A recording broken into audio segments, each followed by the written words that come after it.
Moli foi lau faafetai ye uma wo mai masani tamo mawina ne yaso. Ya moli foi lau faafetai lau enanga i lo pei faafetai mo le sosoantele. Faafetai fo'i mo ne yaso i le fa'aluina i lunga o le ea e maise o le Facebook mo le uma mo le aso se uso wa i uma le manuia. Ya watu wale whaamalo ma faafetai ia e maise fo'i o ainga uma ia tinu e mamao o usun tuangane e maise se o whaamapele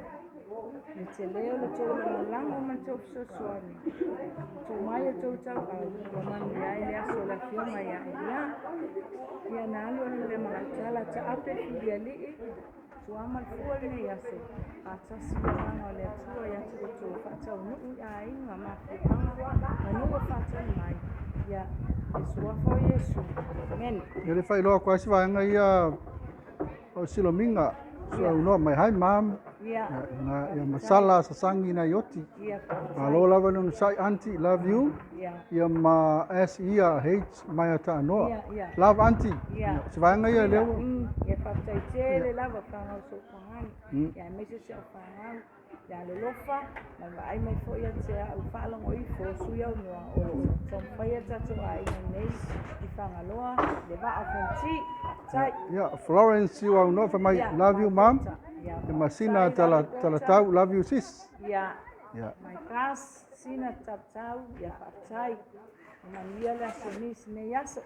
tai tele o mawina le te aso le uso o tō whine po i tina ia nis tai lava tō alufa ma tō pai uso o whai tō whine po o tai lea whaktai o tō tō i roa e lava upo e whamsarai nā ere tō wanga leima tō ofa e nā tō whailea tō lawalang sua mai